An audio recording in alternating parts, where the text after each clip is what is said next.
Hi there, my name's Simon. Welcome to Bennetts BikeSocial. Welcome to a slightly foggy Bologna and the home of Ducati's 2021 Multistrada V4.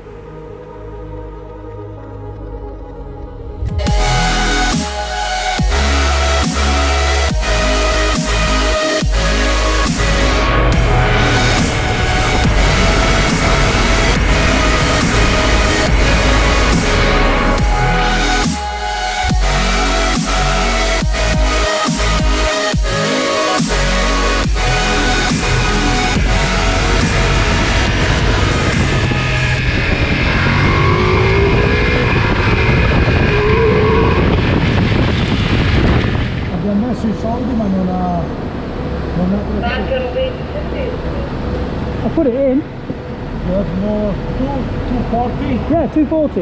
Yeah. Welcome to the first few miles on Ducati's 2021 Multistrada V4S. Now, the more observant of you might have noticed then that I said V4. It's not V-twin. Because for 2021 the Multistrada gets 90-degree V4, which is well, it's the same shape anyway as the V4 Ducati currently use in the Street Fighter and Panigale. They call it the Stradale, but its silhouette is pretty much all it's got in common. There's a couple of other things. I'll just go through them first because it's quicker to tell you what it's got in common with the Panigale and the Street Fighter engine. So we've still got a twin pulse firing interval. So we still have that slightly sort of, you can feel that, the slightly offbeat, gruff.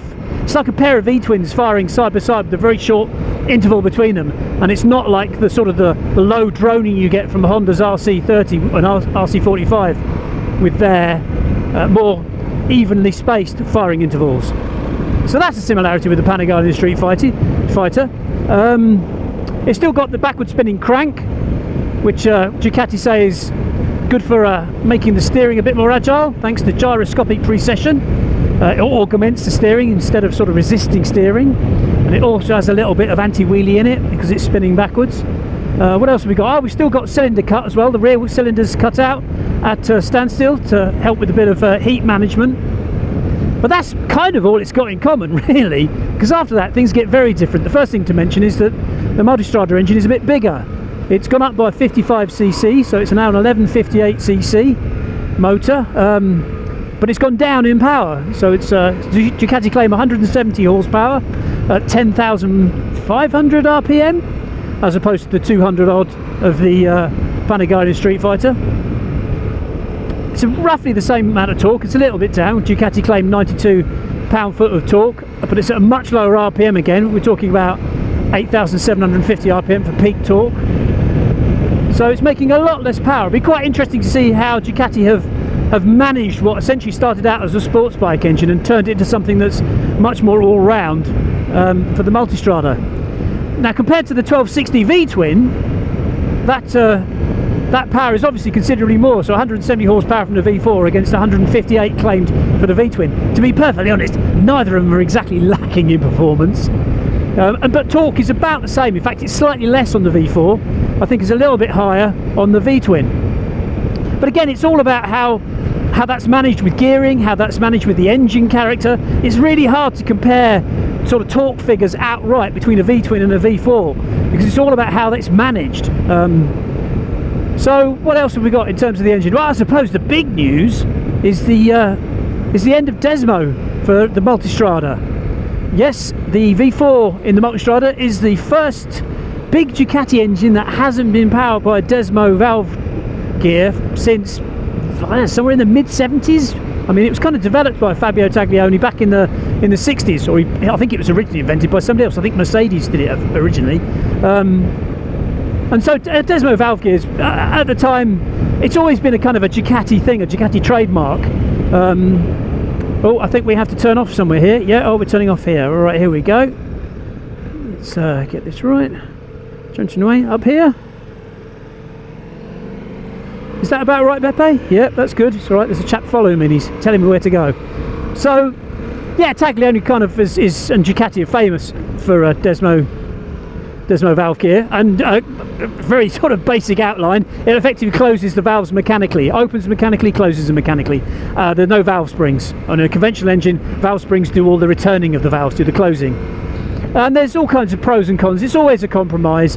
Back in the black and white days, valve springs had issues with braking. They had issues with valve float, which is where the spring would go into self-oscillation, wouldn't control the valves. But valve spring technology has sort of come a long way, and as other manufacturers prove, it's perfectly possible to get 170 horsepower out of an engine reliably using conventional valve springs. And to be honest, I think a lot of the reason that I mean, apart from sort of the use in the Grand Prix bikes, a lot of the reason Ducati have stuck with desmodromic valves is, to be honest, I think it's partly kind of just heritage. It's a traditional thing. It's part of a sort of, it's a Ducati brand value, if you like. But they haven't been shy. I mean, they like their brand values, they like their tradition, but they also like their pragmatic engineering. And so Desmo, at least on the Multistrada, has gone the same way as bevel gears and cam belts and, well, even V-twins, to be perfectly honest. Which is quite an admission in itself, really. V4s are sort of the preferred engine of another rival motorcycle manufacturer, and a lot of the reasons that Ducati give for preferring a V4 in the Multistrada sound kind of familiar, especially if we talk about the size of the thing. So obviously it's extremely compact. It's a lot shorter front to back than a V-twin. It hasn't got the same sort of height top to bottom as a V-twin. It's a little bit wider, it's about 20 mil wider, but effectively that compactness has so many advantages. It means you can position the engine sort of optimally for centre of gravity. It means you can, so Ducati have lifted the engine up, but the centre of gravity is lower, but the engine's higher. Mass centralisation, does that sound familiar? Ducati haven't said it, but they've implied it. It's all a bit Honda. But hey, you know, if the engine works, let's use it. And I suppose that's the acid test of whether the V4 actually works in this fella. There's one more thing to say about, well, there's a lot of things to say about the engine, but one more important thing to say is it's a fairly thirsty thing comparative to the 1260, the old V-twin. So the Ducati claimed for the V-twin, we've got a little queue of traffic here. Let's just give ourselves a bit of a, see if we can scoot past it. What have we got? Can we get around it up here?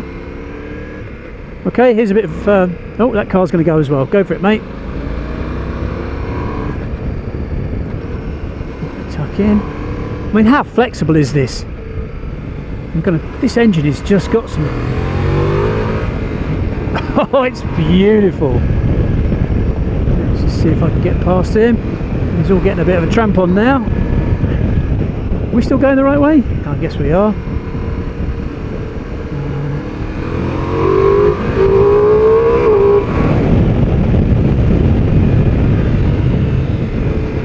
Fella here. There you go, thanks mate. So where were we? Oh yes, dirty engines and all this. So Euro 5, first V4 that's Euro 5 from Ducati. So it's putting out less carbon monoxides and less hydrocarbons and less nitrogen oxides. It's also putting out a lot more carbon dioxide, presumably because it's got 4 little cylinders pumping away instead of 2 and 4 throttle bodies instead of 2. So Ducati claim for the 1260 I think, what is it, 120 grams per whatever, and for this it's, I don't know, 160 something. Anyway, what it translates to is in terms of their claimed fuel consumption, it's 43 miles per gallon on average for the V4, and it was something like 54 or something for the 1260. So it turns out it's about a 20% reduction in fuel efficiency. And to compensate, they've given the V4 a 22 litre tank instead of a 20 litre tank in the 1260, which is only 10% bigger by my calculation.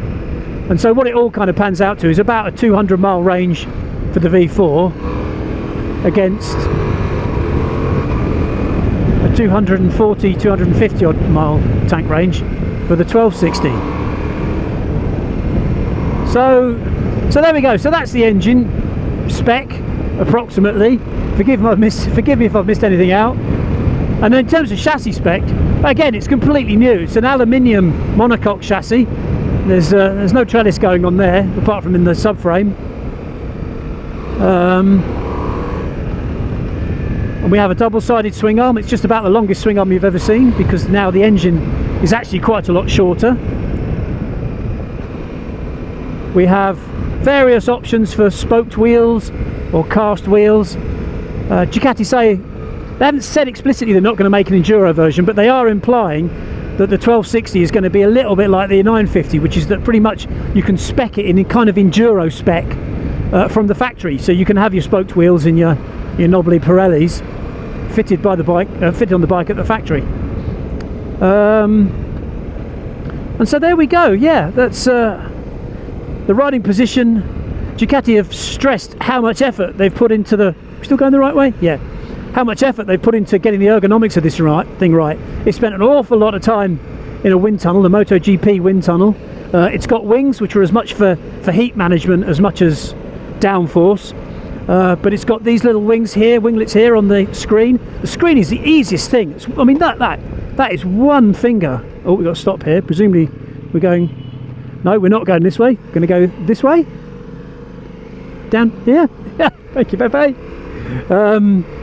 So yeah, superb screen. I mean, how easy to use is that? And we have fantastic wind management. And Pepe's still indicating down this way. Okie dokes. Let's have a look. So back down here. That's the job. Yep.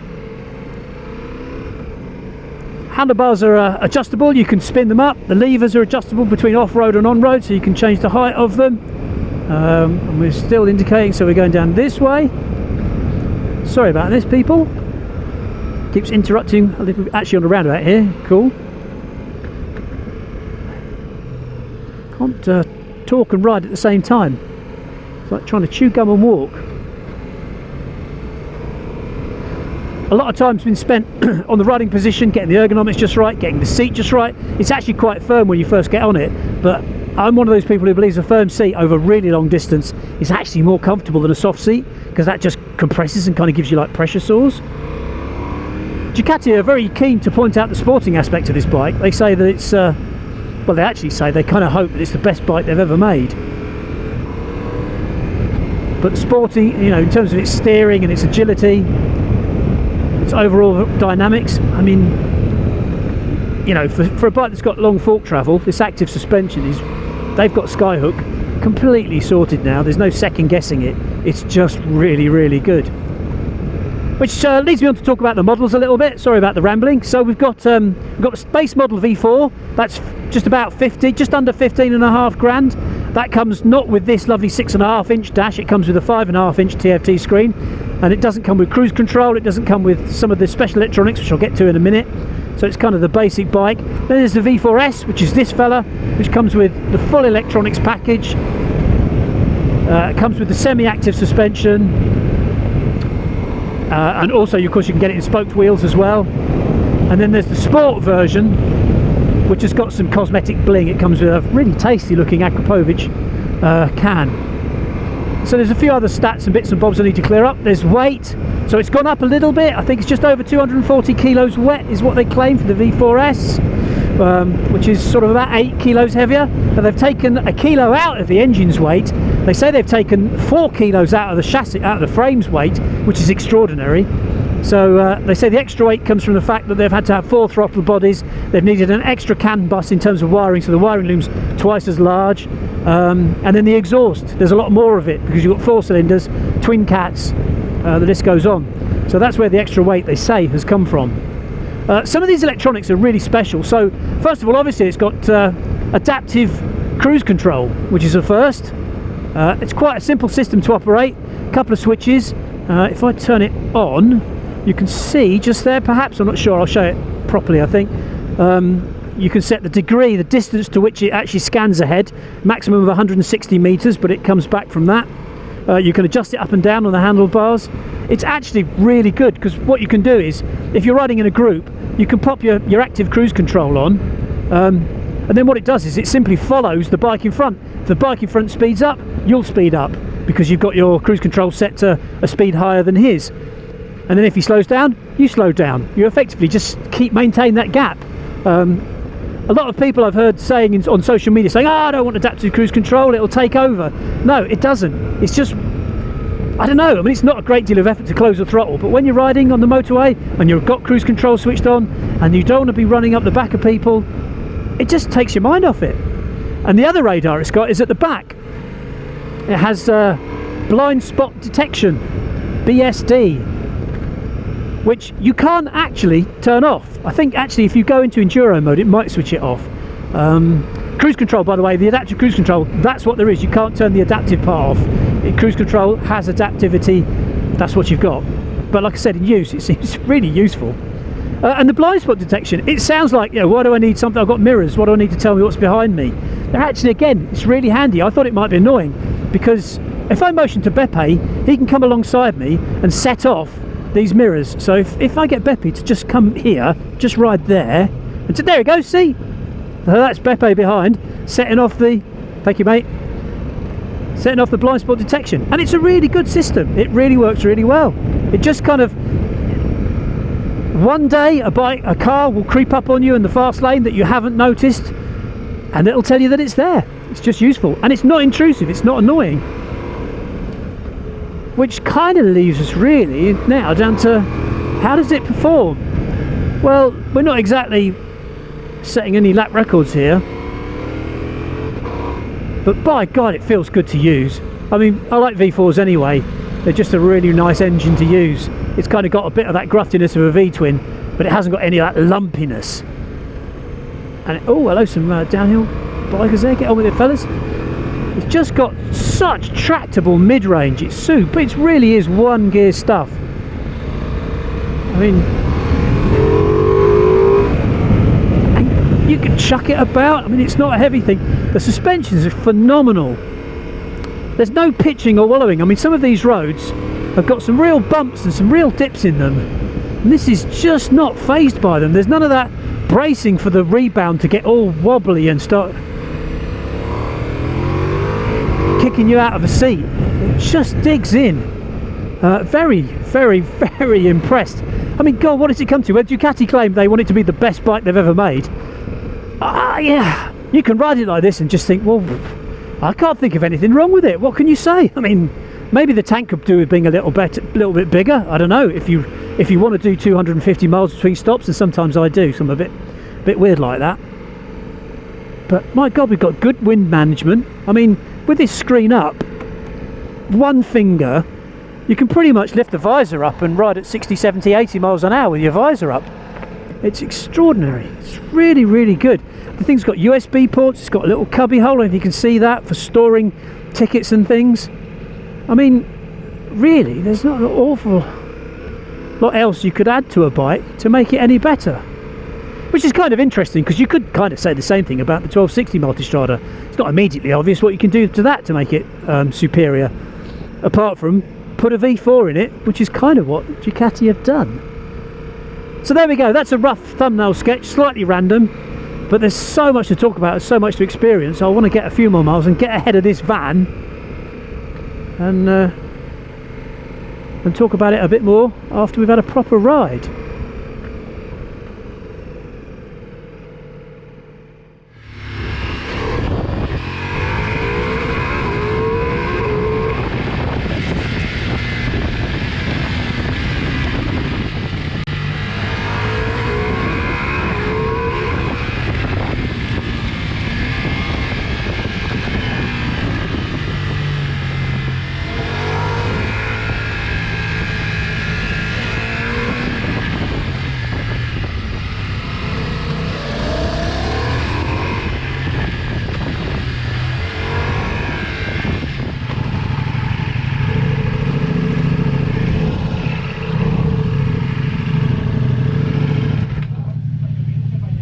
Is this it?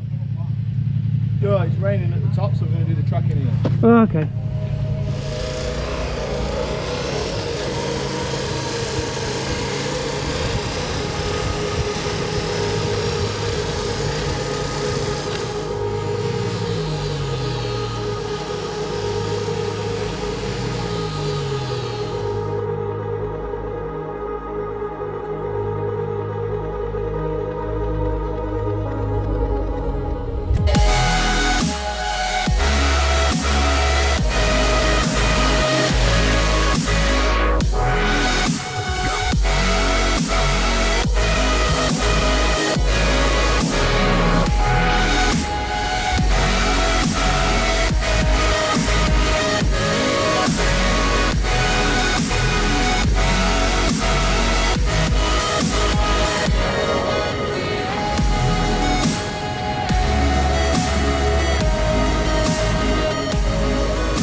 Right, so normally at this stage on the debut of a new bike, I'd have ridden a couple hundred miles, hopefully, and it would have been a good ride and we'd have had some varied roads and I'd talk all that kind of stuff.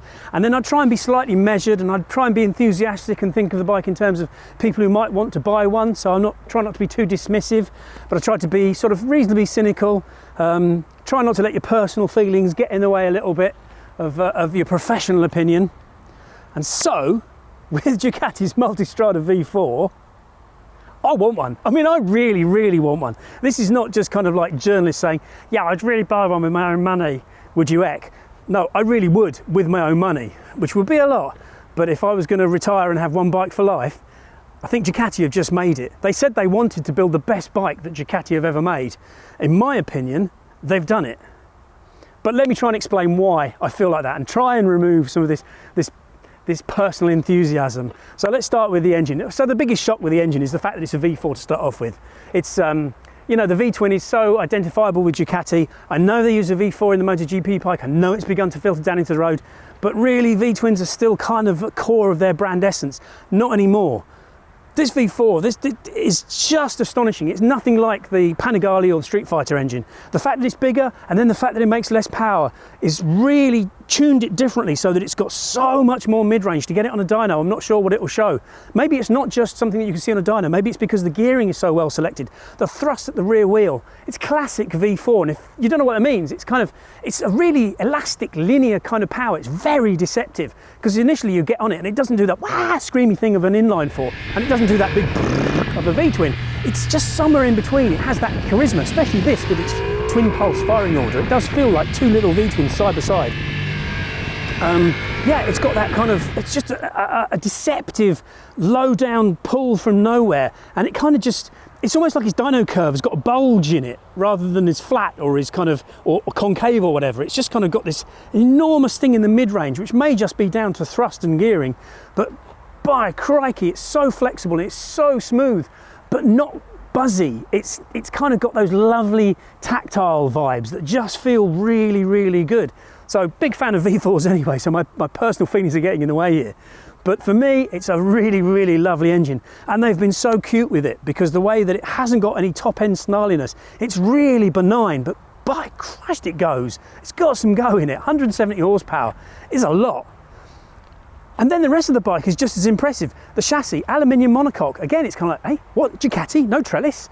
No. And it works so well. In tune with this skyhook suspension, which is now sort of so thoroughly developed. I've just got off riding an African Twin, which I ride around on quite a lot, which is a great bike. But out on the fen roads where I live, if it hits a bump, the rebound from it has the bike springing around, and you know it's going to do it. It's that kind of bike, it's fine. Some of the roads we've been riding on today, they've been pretty sketchy. And there are some big yumps where you kind of go into hollow, and you know how it feels. You sort of think, oh, here it comes, it's going to ping me back, you know. Not in a dramatic kind of way, but you just know it's going to happen. This thing just hoovers up bumps. It just flattens everything. It's really, really sensational. It's an incredible suspension setup on it. What else we got? I mean, you know, partly maybe down to such a long swing arm. This V4, because it's so compact, we can have, I mean, this dimension here, this might be one of the longest swing arms I've ever seen, from pivot to axle. That's a lot of leverage it's got there. So it's got a real kind of opportunity for the suspension to make the thing really, really supple, but really, really reactive to what you want to do. It's brilliant. So there's so much to talk about on these bikes. I don't even know where to start. Let me see, centre of gravity's lower, so it doesn't feel top heavy. It's got none of that kind of tippy toes, whoa, it's gonna go, oh, not sure. It's got a real kind of sports touring almost kind of centre of gravity. It's quite low. Doesn't just mean to say the seat height is particularly low. I mean, at, what is it, I think it's about 840 mil. It can go down to 810 if you get the lowest seat height, but 810 is still, yeah, a little bit high for some people. They've narrowed the engine as much as possible. So across the waist, this is, by the way, this is the Sport model, the S Sport. So, and it comes with, well, it's got the spoked wheels. These are all options that you can spec. The Sport is denoted primarily by the Akrapovic exhaust. This is the standard V4S, but when you say standard, it's got so much stuff going on. Anyway, what was a rabbit on about? Oh yeah, seats. So it's a little bit wider here. You just kind of feel it on the inside of your legs. And there's a little bit of width there. But it's, from For a 5-foot tenner, it's both feet flat on the floor, I think, without a problem. And there's none of that kind of tea tree top heaviness. And it's such a pussycat at low speed because there's none of that kind of shuddering vibes low down. There's no truculence. It's so smooth on the throttle. You can trickle it along at nothing. What else is worth telling you about that I haven't covered already? Engine, chassis, seat, ergonomics. I mean, some of the electronic tricks on it are just incredible. Again, you know, adaptive cruise control. I don't need adaptive cruise control. What use have I got for that? Maybe you haven't got a use, but I've just been playing with it and it's really good fun and it really works. If you ride in a group and you're on a motorway and you're doing a couple of 100 miles and you just want to sit behind the lead rider at a distance that you can choose just by pushing some up and down buttons, you can go from well, a maximum of 160 meters, but you can get, you know, reasonably close to them as well. You can just sit there and have it on cruise control and not have to think about rolling off or speeding up. Just set the speed above the speed that the lead rider is riding at, and it will constantly monitor itself and get where it needs to be. It's pretty amazing. And when they pull out of the way, you can feel the thing speed up. And if you just tuck back in behind them, it'll drop back again and it'll drop back until that distance is correct. It's really spooky stuff. And it's great if you fancy it. If you don't, actually you're a bit stuck with it because with cruise control, you can't turn it off. It's always adaptive. And again, the BSD, the blind spot detection. Again, I was a little bit kind of like, is that really going to be necessary? It's actually really good. It's not annoying. You just get these little amber lights lighting up when stuff sneaks up on the outside of you on a motorway. It could be a lifesaver. It's certainly not intrusive. It doesn't bother you. It's just there. It just tells you what's going on. Some of the clever stuff they haven't told you about, the anti-weave. So if the bike gets into a bit of a weave, it'll just gently roll the throttle off. That's really clever stuff. Something that's clever, but slightly old school, is the panniers, when you specify them. So they rock backwards and forwards. That's again to help stability, but it's something that Triumph have been doing for donkey's years. I think maybe one of the sprints, may have been the sprint in 2005, first had that same kind of like dumbbell at that barbell at the back that just kind of slid the panniers backwards and forwards. But hey, it's there, it's a nice touch. These mirrors are incredible. I mean, it's not like they need blind spot detection. I've never seen any quite like it. They're really curved. Again, they've got a sort of suspicion of being developed in a wind tunnel. But they've got such a curve on them, you haven't really got a blind spot behind you anyway.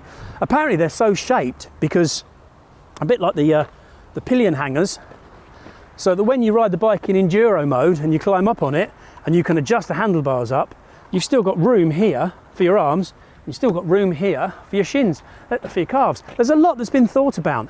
The fairing is really good. One finger operation. I mean, even I can't get that wrong. It's incredible. We've got these little guards here. Normally you pay a bit extra from a manufacturer for a bit more wind protection, and they're in just the right place because it keeps the tops of your shoulders really calm. If you just dip your head slightly, even with it on full, you're still actually looking over the top, but you could flip your visor up and ride with just this still pocket of air. If anybody listens to music or makes phone calls while they're riding, try it on one of these. No one hear a thing. They won't even know you're on a bike. But what else have we got that I can, what is there I can complain about? Fuel consumption might be the one stickler. It is a thirsty thing. I mean, I've just been averaging 38 or so miles per gallon. Not an incredibly spirited ride. There was one little stretch on the motorway on the way back where we went quite fast and managed to get it down to 14 miles per gallon in real time. So that might have something to do with it. But I think in reality, even with its 22-litre tank, you aren't going to be looking much past 200 unless you really kind of nurse it quite gently on the throttle. I mean, it'll definitely, if you go slow enough, it'll do it. But yeah, it's kind of its natural tank range is probably nearer 160 to 180, I would have thought, which sounds like a lot. It's more than like a BMW F900 with its F900R with its 100-mile tank range. It's not going to annoy you. It's not a peanut for a tank. But it's not the biggest tank range in the world. And if you're used to, say, like the 1260 Enduro with its 30-litre tank and its, I don't know, 300+ mile tank range, or your GS Adventure with its huge tank range, this is not a total mileage monster in that sense. But in every other sense, it completely is. It's so comfortable to ride. There's no sense of fatigue with anything that I've done today at all. I mean, there are loads of other conveniences. It's got two 12-volt sockets. It's got a USB socket in the little pouch here, which isn't lockable, but it's still really handy. The screen, the dash is amazing, 6.5-inch TFT. It's really clear, it's really good, it's anti-glare. Forgot to tell you, it's adjustable. There's a little knurled wheel underneath, which you can adjust with gloves on. It's not hard to get to. that springs it backwards and forwards. So it's got about 4 or 5 different positions according to the sun, but it's anti-glare anyway, really clear. Switch gears backlit, really easy to use. I mean, again, spent a couple of seconds working out which buttons go where, but after that it's fine. God, there's so much. If I've forgotten anything, be sure to write and ask me questions in the comments below, because I'll be checking back and having a look to see what you're saying, and if there's anything I can answer, I will. But for me, I think Ducati have indeed built the best bike that they've ever built before. It's just incredible. Big fan. Anyway, enough of my personal prejudice. Sorry it's not a very dispassionate review. Leave your comments below. Read the full review on Bennetts BikeSocial. And yeah, thanks very much for watching. I might go for another ride now. It's just astonishing.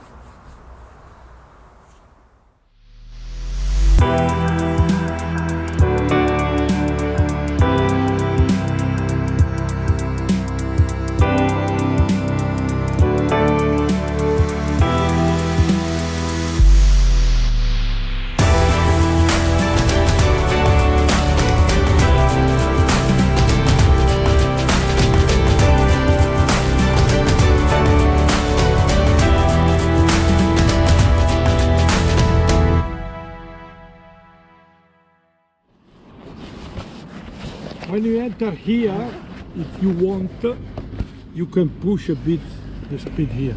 You try to push. I just follow you. Yeah, okay.